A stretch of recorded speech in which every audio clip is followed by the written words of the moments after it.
grab that link and put it. No, It says it's now streaming live on YouTube. it says it's setting up on my end. So, Okay, cool. okay, I am going to pause it on my thing. It looks like we are now streaming. Okay. So let me see if I can grab the link though. Boop, boop, boop. Where's my link? Hopefully that will work. In case anybody does want to watch, I will put it in this Facebook chat. So hi, good morning. Hi, good morning. My How's your, coffee is strong this I was morning. gonna say you need it. I was gonna I say need you it. said you had a pretty rough night. This Yeah, puppy is so cute. I'm sorry to he's hear a, he's adorable. he's not He's feeling well. well, he's in the phase where he's putting everything in his mouth, um, and to his own detriment, also Mm-hmm. to my sleep schedule detriment, and Mm-hmm. to the detriment of many things, many towels that I just choose to throw away rather than wash, because I'm just like too grossed out to deal. So, yeah, surprisingly, farming has not toughened me to certain messes. I can deal with messes out there, and I can Yeah, deal with messes at work, and I cannot deal with messes in my house. Like it just, no. So, um, so Edward and I took turns last night to take him out when he cried, and he cried about every hour. So oh, I know, poor thing. well, I was gonna say, my grandmother had a farm and her thing was animals just don't go in the house, right? We don't do Yep, animals because the messes belong, the animals and all of their messes belong 100,000%. outside. Yeah, Yes. And also, I can't imagine not having them in the house. So it's like so hard for me to even picture. that's funny. Um, but yeah, I mean, I've had goats in the house. If I could bring a horse in here, I would. Um, so we joke and Oh, say when we build our own house, we are 100% not building any entrances that are over 7 feet tall, because I will bring you'll the bring the horses in. horses in. Yes, That's amazing and yes, hilarious. yes. Yeah, yeah. Yeah, they deserve to be warm and cozy too, you know? So they deserve Higa. Wait, so as a little intro for anybody who is coming in hmm and watching, I said a little bit about who you are from my hmm perspective. Will you say a little bit about who you are? Like, would you Sure, want people to know about who you are? sure. So I'm Andy Knight, or Andrea. I don't know which name is showing up on the live stream. But I am just shy of 40 winters on this rock. And if you had asked me 10 years ago if this would be my life, I would have laughed really, really loudly and vociferously for a long time. About 8 years ago, I inherited a herd of goats, and a plot of land in North Carolina. And it was very unexpected. The predominant advice was I was living in Back Bay, Boston at the time, or living and working in Boston at the time, and in an apartment with a roommate and a dog, and really loving city life and work life and all of that. And the predominant advice was sell the goats. And my bleeding heart said, absolutely not. And when the question was asked, like, would you be interested in moving to this plot of land in North Carolina with the goats? Something just came out of my mouth, and I don't really to this day know how that happened. It was just, I was like, well, yeah. And then I realized what I said, and I was like, well, now I can't go back on it because I said it out loud, and these people are looking at me with such hope in their eyes, and like, yikes. So I became a goat farmer, and here I am. I Wait, was, but you know what? Can I pause yeah. you? Because it also speaks to you are a people person, right? It was hmm the look, it was partially, yes, it was the goats, but also the look in their faces with the hope. And you 100%. were like, I'm gonna do 100%. it. Actually, it was my cousin's husband. So my husband-in-law. I don't know what you call them. I'm also not English speaking as my first language, so I frequently use words that don't make any sense. So don't hold that against me. But my cousin's husband actually was the one who had looked out at the goat herd the day after my dad's memorial service and said something like, "Wouldn't it be cool if?" And then just looked at me with this face of like, just like pure admiration and like this, like just such expectation. And I was like, wouldn't it be cool if, and I felt that truth settle in my body. And that was the one of the only truths at the time that I could feel in my body because I was so numb because of everything that had happened in the week before. And so I was like, okay, well, if I can feel this truth, then maybe that's something to look at. And so it'll be 9 years in April that I'm here on this farm in North Carolina. 10 years since I made that commitment. Um, and it's been real. So it's been really real. But yeah, I'm still at the same job that I had back when I worked in Boston. Before remote work was a thing, I had gone to my management ready to quit and say I'm moving to North Carolina with a herd of goats and sorry, better luck with someone else. And then strangely enough, in that same conversation where I was planning to resign, they said my people leader, my manager, said, I think I know what you're going to say. I think I know why you scheduled this meeting. And I said, I don't think you do. And she was like, well, uh, you've been spending a lot of time driving back and forth to New York to your dad's farm, and I've heard some grumblings from other people about North Carolina. You've gone 3 times to North Carolina in the last 2 months. Like, you know, are you moving? And I said, yes. And she said, would you like to take your job with you when you move? I said, well, I didn't know it was an option. So, because remote work was not a thing at the time for at Yeah. least in our group.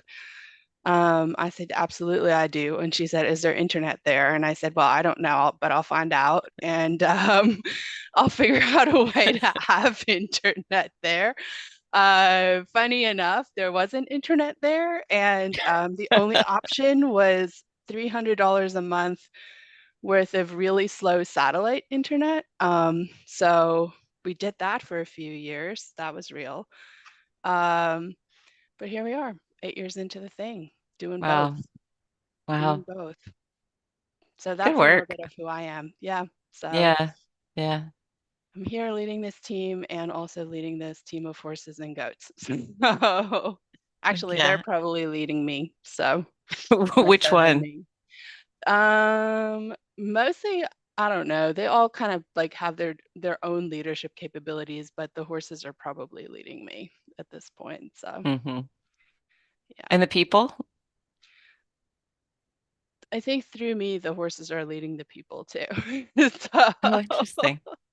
I like yeah, that framing. Yeah. I learned a lot doing this. I think the biggest thing was that the body you go into the pasture with has to be the body that uh, or the body you go into the pasture with is the body you go into everywhere with, right? So like if I go in there throwing stuff around and being on edge um and any kind of, I don't want to use the word negative, right? But like in any kind of like aggravated state, I'm gonna have 1,200 pound, 3 or 4 1,200 pound animals reacting in that way to me. Um, Yeah. and I realized more and more as I was doing that and learning how not to enter the pasture and how to settle myself down before I get in there. Um, I realized that if I do that at work, I have similar results, right? And so when I walk into whether it's a virtual or a physical meeting room, if I am walking in there like thunder and like lightning and hellfire, then people are going to react that way, and it's gonna suck for everybody. And it's going to be really there's going to be way more cleanup than if I walk in there in myself and centered and grounded and um, knowing that what I am putting out into the world, people are going to respond to. And even if I know someone else is coming into the room that way, then it's like an extra super duper challenge where I'm like, ooh, can I be the frequency that these people resonate to instead of this person who I know is going to come into this room and, be a dragon. So I try to go into my horse body, not my dragon body, um, in the hopes that I can get the other people to also be in their horse bodies, not their dragon bodies. That was a big lesson. That was a huge lesson. It's so interesting. It's funny too that you're using the like horse and dragon, because actually, right in one system of astrology, we are entering the year of the dragon now, Mm-hmm. and Yep. but in that, not that dragons aren't powerful and fierce and maybe a little frightening, but they are um not necessarily dangerous or bad or right. It's Mm-hmm. just the other end of it. And it's as you were saying it, I was thinking about how when somebody's coming in with um so for those of you who don't know this part, I think, Andy said she's been at the same job but she works in a very what I call a VLO, a very large organization. An Yes, organization of unusual size. it is. It's pretty large. It is pretty large.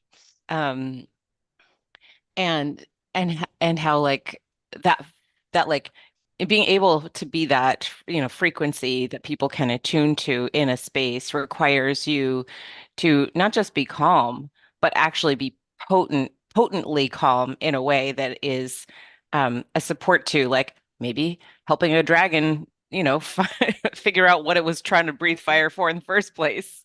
Right, right. One thing that it will be universally true in any size organization, right, is that like we all have our moments of trying to breathe fire or stopping ourselves from breathing fire. And also, we all have at any given moment the capacity to use that fire in a direction that's helpful, not hurtful, right? And Yeah. so um, that Yeah, was fire's transformation, right? That like the right, imagery of fire is always also right, transformation and how right. do we burn off, what's no longer useful in some way if we can be Yeah. intentional about it. Yeah. Yeah, Yeah, very literally cool. yesterday, that's one thing we were doing was controlled burns because it's fire season or going to be fire season soon. In the real world, in the In the real outdoors, world, like yes, in not with at real work. fire, not not not Not not the metaphorical well, at work. I mean that Well, happens at work too, let's talk right? about both because I put some Yeah. words down here about what we'd be talking about. Hmm. And because I think, so again, for those of you guys watching, you may not even know me. I'm Jade. I am the founder of Humaning Well, which is an organizational and leadership consultancy. And Andy and I have worked together we're going on 3 years almost now, Hmm. actually. We are. And she's done a really amazing job of taking these skills into her organization and embodying them and sort of really, um, I think using them, correct me if I'm saying this wrong, but using them as a bridge for the bodies that she knows on the farm to the bridges of the bodies in the organization, and really looking at the dynamics and group dynamics and culture change and organizational structural change, but also just how do we human well together at scale. And she's in a position where her role impacts like is it hundreds of thousands of people? I mean, there are lots of people who get touched with the Yeah. communications that you guys send out. Is Yeah. that right? Yeah. It's Yeah. well, individuals, it's under 100,000 individuals, but we communicate and train and educate them um, every month on different Yeah. things. So we have, you know, over 1 million touch points with Yeah. with our employee base every year. So Yeah. it's a And lot that of time we spend in their brains. Yeah, well, that and, you don't touch them personally directly, but the way Hmm. that you guys organize yourselves and the way that you touch the people. And so you really are orchestrating what I see as a lot of potential for social change, but also in your direct, the people that you lead directly and the people that they are in contact with and that they lead Right. really can make or break some of the way we do negotiations together and the way that people's sort of personal bodies feel in a room, like you were talking about Hmm. in when you go into a virtual room, and that will come out in the way that those communications come out Yeah. Yep. and that those 100%. trainings are designed. Yeah. 100%. Yeah, one of the interesting things was when I started working with Jade, I didn't really know what it was that came similar to taking on the farm. It was like a feeling that I had where I was like, I'm really interested in what this woman it has to say. We were in some kind of group together online, and I don't really know what she's saying, but it deeply resonates like on a level that I'm not sure anything has really resonated on this level except for certain like kind of seminal moments in my life, right? Like when I knew I met my husband, when I said yes to the farm, when I said yes to move to Boston, like a lot of things happened in that moment, um, that it didn't make any sense for me to take that job, but I did, and and then it made perfect sense, right? Similarly, when I started realizing I needed to be in your orbit, I was like, okay, I don't really know what she does or how she does it, but this resonates with me. Like I can feel this inside my body somewhere that like there's truth here for me and something that I need to know more about. And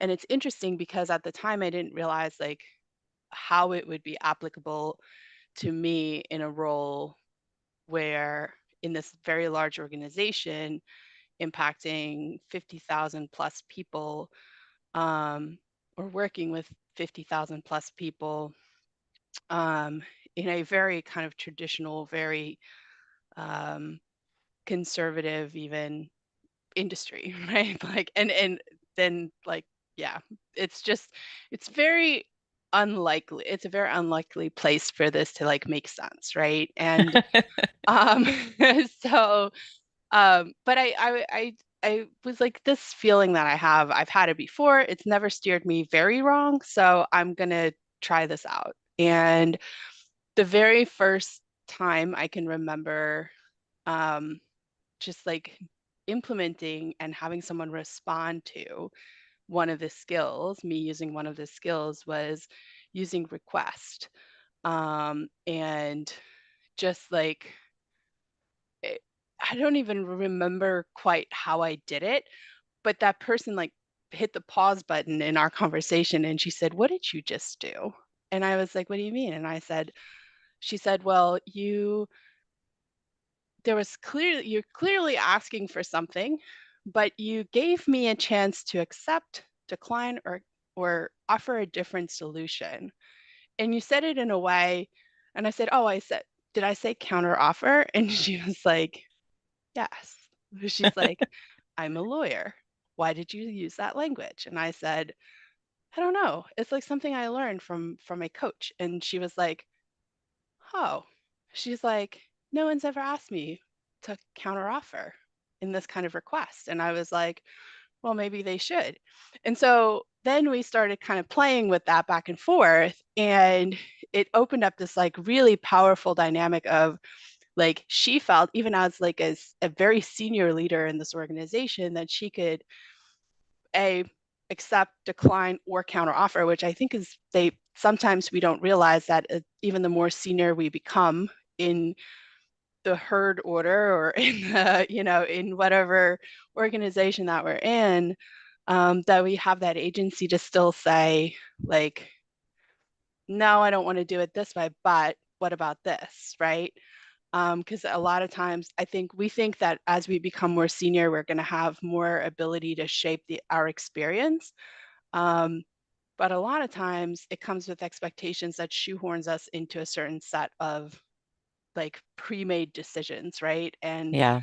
And have Yeah. taking back that agency in that moment, I could see that she was like, wow, no one's ever said this to me before. Like maybe they're scared, I don't know.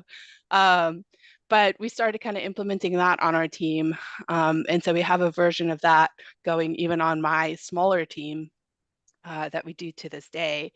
We don't use accept, decline, or counter offer, but we, um, anytime someone has a request, we give the other person the option to say no and position it differently, right? And um, so that's been like just a minor change that I've been doing for 3 years now with my team, and it's been great. And other people are doing it too, which is awesome. I mean, and it sounds so normal, right? Like it doesn't sound radical to do that, but I do think that there is a culture in any workplace, but especially, when you're working at the sort of levels in the organization that you guys are, or at any level actually, but especially in a structural organization like this, um, where a request is almost implicitly always assumed as a demand, right? Yep. Yep. And so we don't even consider that we have the possibility to counteroffer or reposition or rethink. And I mean, it's amazing too. It's one of the things that it's funny that you say that's one of the first things that you remember sort of as such a Hmm. sort of a pivotal practice because we've been making requests all our lives, Hmm. but Yep. so you'd gotten 36 years or something almost in the in the world Yep. without that particular version of request. Um, and yet I always am so shocked when I go into an organization, especially a big organization, but any organization, and realize that there's no clean way for people to accept or decline a request. And so a lot of the upsets are around people accepting something because they assume it's Hmm. a demand and then not Right. delivering effectively on it because they don't actually have the wherewithal to do so. Right. Um, and so the upset is that there was no clarity on the front end about the agreement. Right. And I mean, business is essentially just people making agreements endlessly. And Endlessly. so having this be clear, Hmm. can you say has it I mean, no, it made a difference in your body. No, it made a difference in this leader's, body, Hmm. lawyer leader's body. Lawyer leader Yeah, body, yeah, right? yeah. Um, Um, I think like or like what I've noticed in the org is, and this could be a function of many things, right? But I think, there's definitely an element of the willingness to take a risk and decline.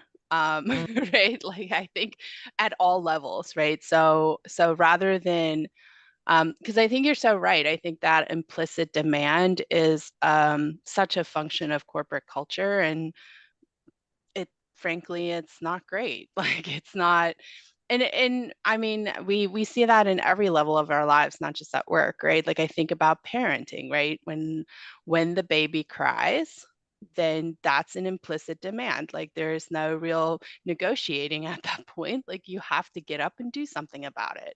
When my puppy cries in the middle of the night because he pooped in his crate, like that's a demand. Like you cannot do anything other than take care of it, because otherwise it just makes a bigger mess. And so, so, and we assume that if there is, especially if there's a hierarchical structure, right, in the herd order, if the request comes from someone above you, theoretically in the herd order and ranking, um, then you have to do it, right? And you have to do it in the parameters at to the detriment of anything else maybe that you have going on at the time. And that's just not a very efficient way to work. And so I think that, in the what I've seen, at least in my organization, since we started doing this, is people feel, and I'm going to use one of my most and least favorite like but corporate buzzwords, but people feel empowered, right? To negotiate their experience. And I think, and then what we also see consequently is that people are more open in their responses to internal surveys and feedback mechanisms that we build into the work. And people are really honest about their experience to, for good or for bad, for whoever's reading it, right? Like, but at least like people are saying the thing. And I think it's because we're allowing them um, to have that autonomy in their experience by simply saying like, no, I can't do this right now, but I can do this then. Yeah. Or have you considered this other way? We can do this. I mean, that's a huge piece. When I think about like what I'm here to do, is like, sure, I'm happy that your organization runs smoothly and you guys get your metrics met and whatever else. But for me, it's mm, also about, do the people, are we humaning well together, even when we're working at scale or inside of the hierarchy or mhm, inside of the systems that, you know, right. maybe some people would say aren't the best systems to have. But the fact is, we're here. Mhm, Lots and lots and lots of people are working inside of these systems and feeling very suppressed right. in their Right. ability to to design their lives in any real way. Mhm, And so you talking about people actually being able to say the thing inside of mhm, a structure like that, it's better for the company, yeah, sure, but it's also really much better for the people. mhm, And I know we haven't done any of this, but sort of the curious part of me would love to just see like if there like data on, I don't know, health outcomes in the people who've been, mhm, been able to access right. these parts of the work. Right. So, yeah. I think about to your point, like so if we take that that analogy of the body that you go into the pasture with is the body you go into the meeting room with, is the body you go into your house with at the end of the day. And I would I wish that there was a way, and maybe like with these wearables, like the Aura rings and stuff, like someday this data would be available to us, right? But I wish there was a way to kind of track um, people's like hypertension and their their anxiety disorders, right? And all of the things that they bring into their homes with them at the end of the day, because like Joe in that meeting, and I Yeah, don't like work with where do they any pick it Joes up? that I know of, but Joe, yeah, whose anxiety is that I'm bringing into my living room, right? Like Yeah, whose like anger and fear is that I carry with me into jujitsu tonight, right? Like yeah, where is that yeah. coming from? Because it's not always yours. It's Well, you know. or even just like what language frame hit me, right? Did they call me Mhm. a people manager instead of a leader today? And Right. and now I Right. don't, and I really don't like being that. And I mean, Yeah. and I picked up something or an assumption that I made Mhm. about, right? Something that Right. happened in a meeting and I interpreted it as a demand, and Right. I spiked my blood pressure in the Mhm. presence of that. And then I Right. carried it through, and Right. when did I do that? And actually, and also just for me, as beautiful is the question of, well, if I dropped it again, when did I do that?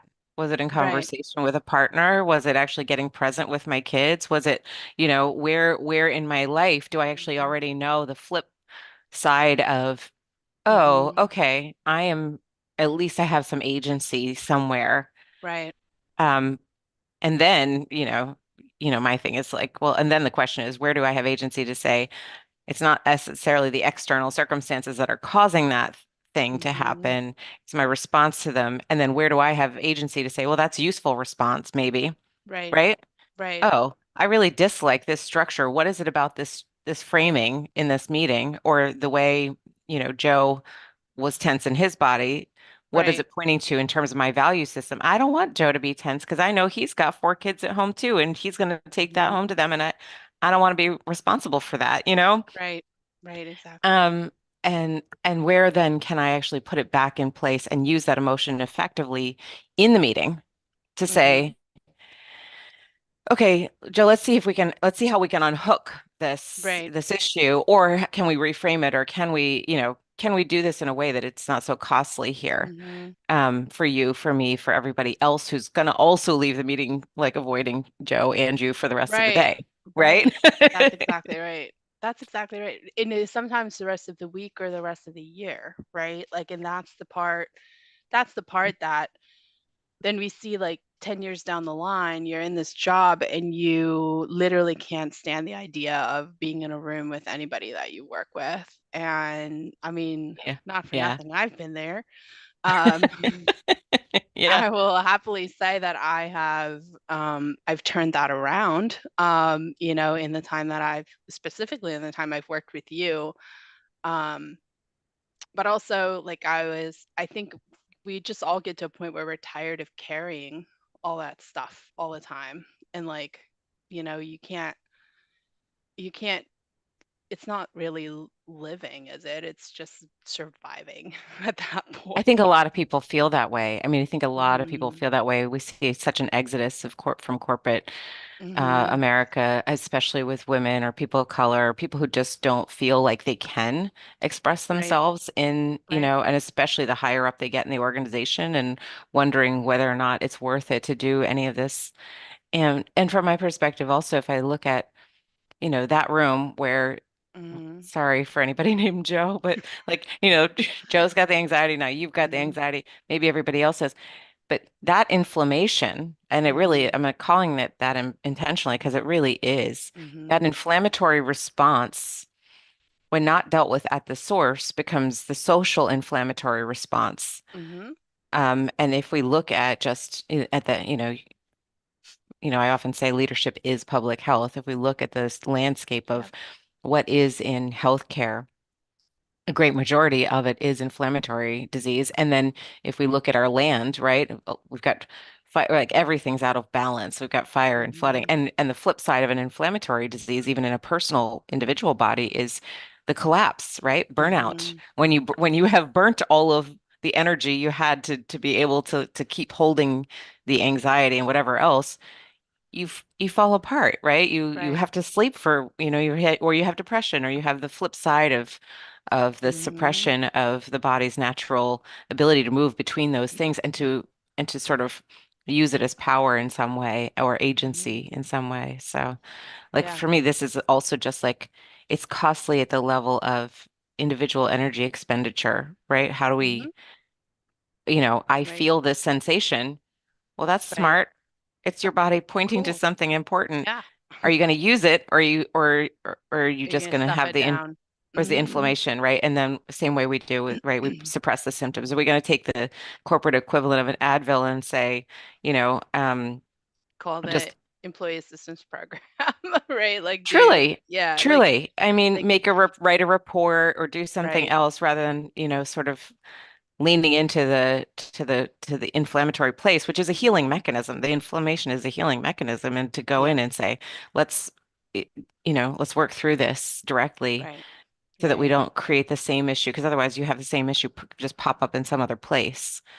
Right. Um, We had a moment this week that I thought was so just like illustrative of the point that you just made, which was about, I want to say in January, we launched something that was a new policy or a revised policy essentially.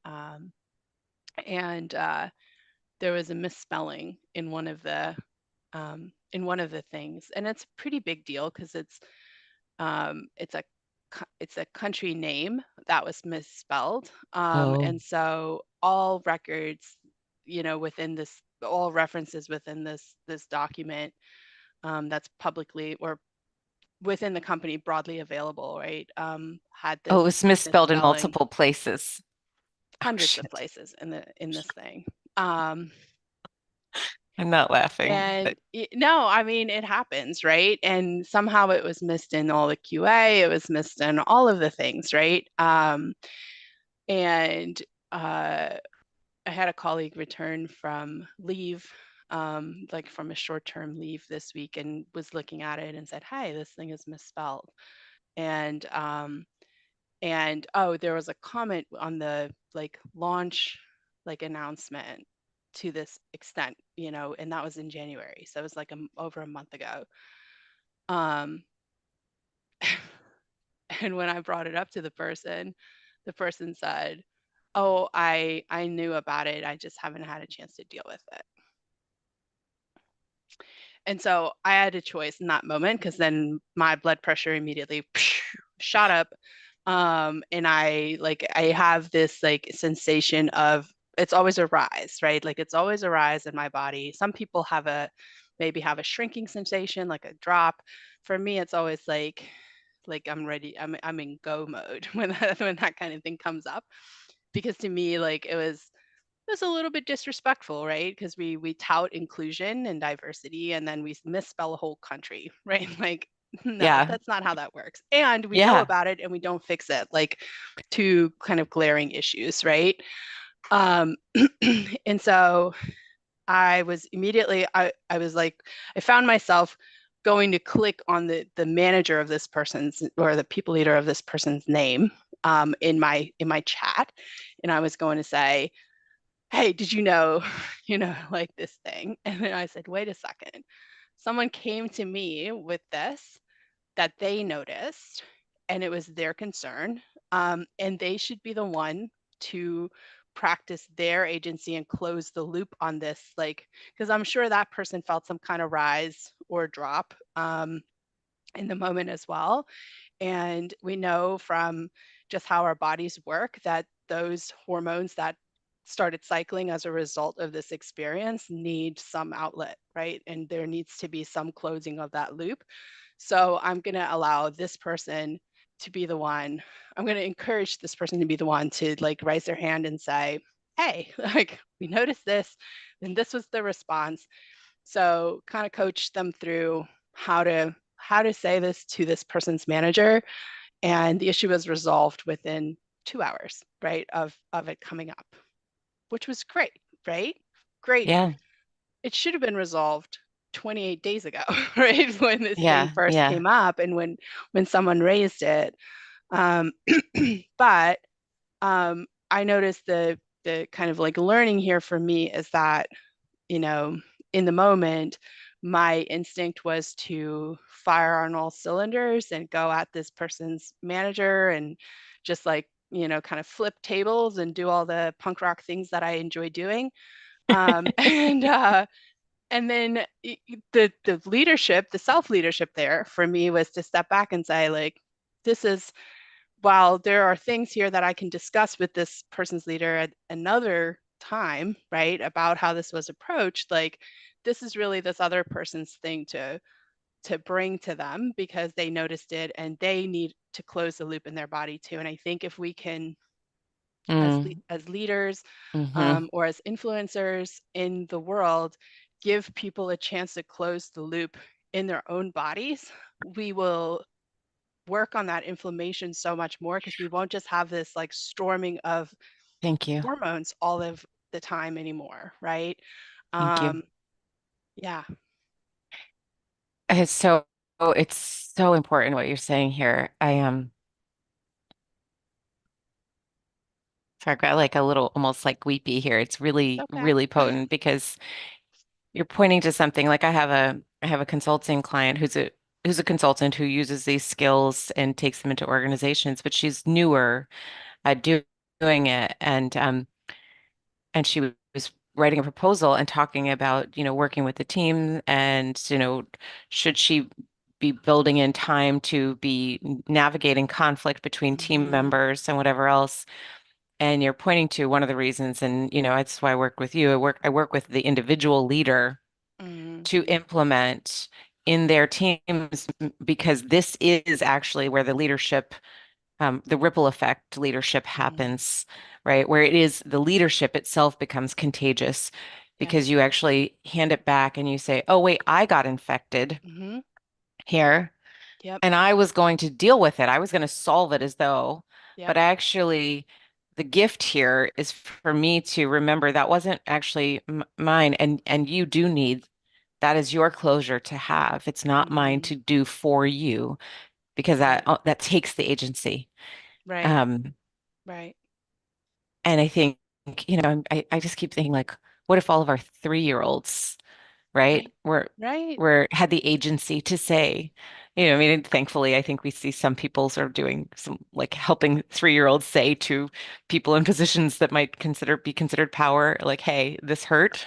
Mm-hmm. Please don't do that to me anymore. Right. Um, Right. but yeah, just I really. I wanted to pause and just thank you for being the kind of leader who honors that closing their capacity and need to close that loop for their in their own body, that you didn't actually take their symptom away by fixing it for them. Yes, thank you. Yeah, I received that. Yeah. I mean, I think we're all like the world around us has built to such a place that like we go to a doctor, right, to take the symptom away in some way. And the doctor is very quick to hear the symptom. A lot of Western, at least Western medicine, the doctor is very quick to hear the symptom and write some prescription or, give some solution on the spot without really um, taking a lot of time to pause and consider, is this truly the thing that's going on, or is there something else? And so we end up in these cycles of like, years and years, and like no telling how much like actual dollars spent, right? Like on misdiagnosed stuff or things that, are just masking symptoms or solutions that mask symptoms of larger problems. And that happens in our companies like every day too, right? We yeah, launch a new policy to cover for, a symptom that we saw. We're quick to legislate things away, that symptoms that we saw, but we're not really interested in looking at systemically like what is causing the inflammation and um, giving the people who are experiencing the inflammation a chance to also address it within themselves, right? Like, let's just hand you this policy that you now have to abide to by, and uh, you figure it out, right? yeah, But don't take too long to figure it out. Please don't question it, and also just oh, it doesn't work for you, or oh, it doesn't work with the current system, like processes we have in place. Too bad, so sad. This is the policy. Like, deal with it, right? And yeah. um, it And it it doesn't and work. even It just this, lands and us in the even same place. the repair with the person, right? Like this, the rupture and repair with the person who's done the thing, right? Hmm. Yep.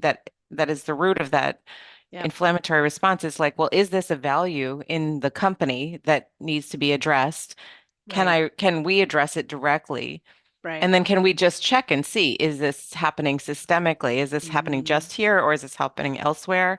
Yep. Um, because right, this is also right, the punitive model would be, oh, this person now for making this error and not paying attention to it, rather than sort of getting to, this is how come this is important. Are Hmm. you willing to hold this as important to Right. us, right? We Right. really do care about inclusion, and that means being rigorous about noticing when we are honoring people's country names, actual names, Right. right? Right. All of the Like, above.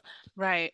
Right. Um, and is that actually a value that you're willing to, you know, to practice, right? To not just like Hmm. adhere to in terms of a policy, but actually to commit to being in a body practice of checking and caring and noticing Hmm. and being accountable to your community with, Yep. right? To the Yep. actual people who are, um, who are impacted. Hmm. I think that's an important piece of it too, because otherwise our organizations just become places where we replicate our sort of carceral system or something else. I Yeah. mean, they often are already, Yeah. and the places where we can create change inside of those can become. I want to talk maybe about that for a second, if you're up for it, like Hmm. a because there's also this like this systemic ripple effect, like how change actually happens Hmm. in an organization. I think you've had a chance to really see kind of like something like, okay, now we're making a request, but now you're seeing it happening in other parts of Hmm. the organization that weren't yours directly, right? That there's an Yep. infectiousness to a way of being Hmm.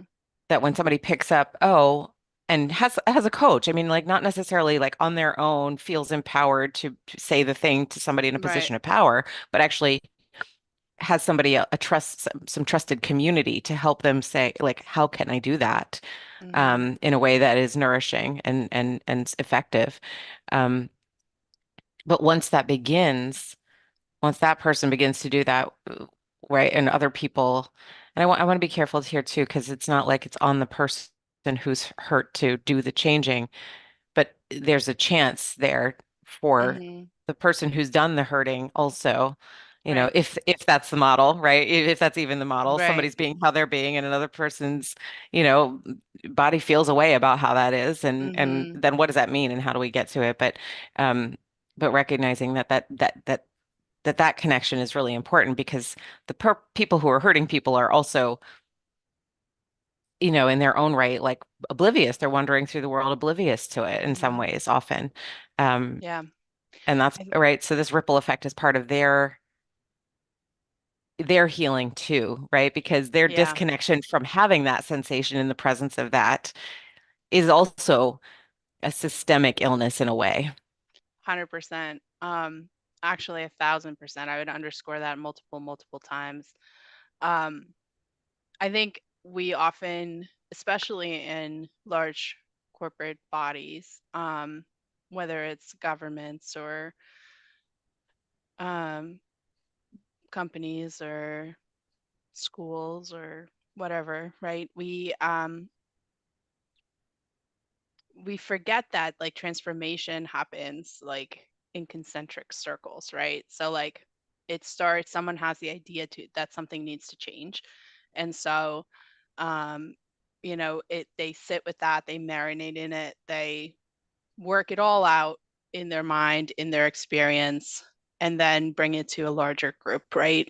Or the next layer of the circle. And then that circle gets time to marinate on it and sit with it and settle it in their bodies and work through how it all is going to work, and get used to the new sensation or the new experience, and then they cascade it out, and it now becomes, it's rippling now, right?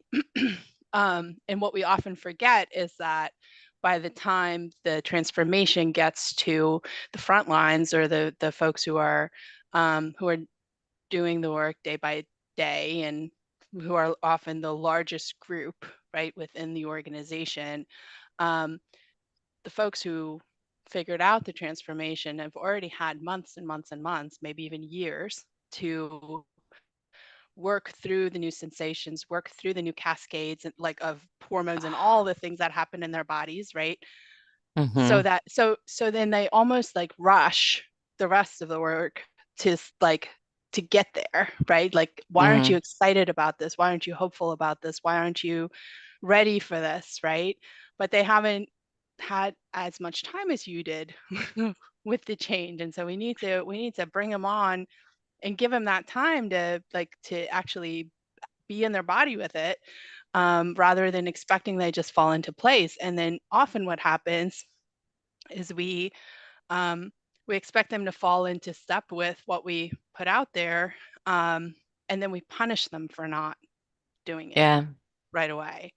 um, but they Hmm. can't because they don't have the feeling in their body yet. They don't have the muscle memory and the pathways built to fall in step with it. And so one thing that in my role I'm lucky enough to be able to do is like, so these are our values on the wall, posted for all to see.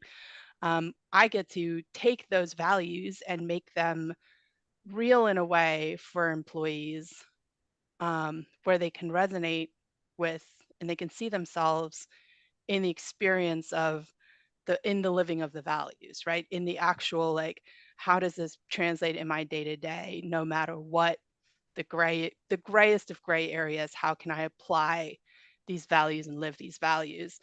Um, and sometimes it's astounding to me the difference between what a leader will say and what a leader will do, and then what a leader will expect the rest of us to do. And it's like, you can't, we're not there yet, Like you need to give them time to actually like deal with all of the things that you now have had months to figure out for yourself, right? And so I think like as the world gets I mean, crazier and like, crazier, as an example, like policy change, like policy change, yep. we're going to shift directions and we're going to enter a new market, and Hmm. leadership at a certain echelon has been working through how's that going to happen, how's that going to work, or whatever else. And then they bring it to some teams sort of on the front lines, and they're like Hmm. scrambling to figure out how the hell are we going to do that? It's a good idea Hmm. in your perspective, but we don't actually know how to do this yet. Right. And that they are then feeling like they've been sort of I mean I remember seeing this when I was working with sort of middle management more, that people would literally go, well, it came down from up here. Like they Hmm. literally make that kind of emotion when they were Yeah. sort of like it just they will say like it landed in our It lap. landed in our lap. Yep. It just happened. It just Um, happened. it And doesn't just happen. but There's months it's and months of stuff that happens and precedes it, right? but I'm thinking about the horses again, and I'm thinking it's almost like I don't know. I don't know how exactly horses work, but I think sometimes, at least I have one friend who's getting a new horse, and she's been going and working with the horse where Hmm. the horse is before bringing the horse into Hmm. her herd. Right. Right. And so now she and that horse have some, you know, some body time, some Hmm. symbiosis. They've got their, right. They've learned how to start, firing together, as it were. Yeah. Um, But now when you go to put the horse in the pasture with the other horses who've been around, who've been doing their life however they've been doing it, and now you've Hmm. added, you know, you add a number of new dynamics every time you add a new, Hmm. right, an idea, a person, Yep. into any situation. And I think it's like that's where I wonder, like, where's the systemic capacity for, and I don't know, right? This might be where humaning well doesn't work in a large organization. I'm not sure. I think it could. I Mm. haven't seen it. I haven't seen it fully at scale yet, but where the whole organization really has the embodied experience of recognizing when they're doing that, Yeah. right? When they're bringing a new horse or a new idea or a new policy, and saying, "We get that this is new for you," Hmm. um, and really considering what do you need in order to acclimate. And I don't know that it's always time. I think mostly it's not time. I think mostly there's a presence, right? This is Like for me, this is sort of change management 101, is Hmm. when you put in a new policy or you bring on a new team or you do any kind of massive structural thing, um, the most important thing for change management to be effective is for the people and their physiologic and Hmm. psychologic sort of, and their bodies to actually sort of go, I know where I am with this. Or I Hmm. can at least be okay in the unknown because I trust there's something that I trust, either about the company and the way they're going to proceed with me, Hmm. right? And that comes from history of behaviors, or Right. or it's actually being told, okay, this is how this will or won't affect you in Hmm. particular, and you know, and knowing what people might actually need to acclimate in some way. I don't know.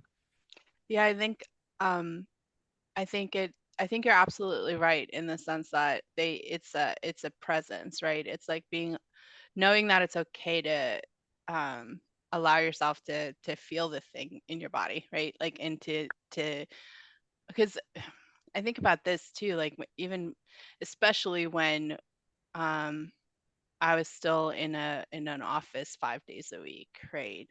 Or having to go to an office 5 days a week. Like how much time did I spend? Oh, honey, I just Hmm. realized you've got a meeting to go to. Oh, all right. Thank you for that To be, reminder. wait, to be continued. To be Thank you for continued. Yes. thank you for coming, and you can hop off and I'll tell everybody where they can find us again soon. We're Okay, gonna do this again in a perfect. couple weeks. Yeah? Appreciate it. Yes, absolutely want to. All right. Thank you. Thank Awesome. you. Thanks. I'll talk to you later. See Bye. ya. Bye. For those of you who are watching replay, Andy's experience here is invaluable in understanding what's possible for your organizations, in being more human, even in scale, even in an old sort of hierarchical structure, or model.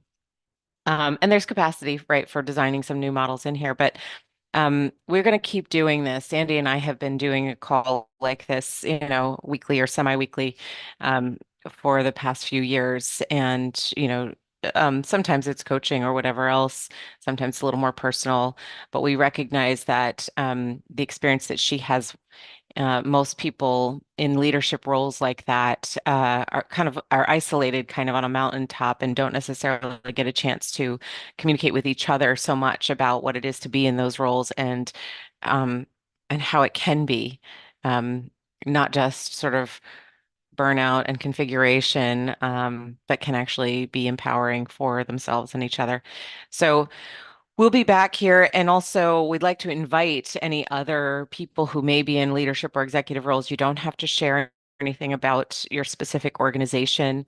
Um, but if you have questions or thoughts, we'd be happy to sort of just have some public conversation about what you're seeing, either in your own industry and the changes, or some of the things you're navigating. If you want some coaching around some ways of doing that, we'd love to have you on this uh, sort of burgeoning show, as it were, and follow our YouTube channel. We don't post a lot yet. We will be in the future, and yeah, looking forward to getting to know you all. Please share your comments, thoughts, ideas as we go.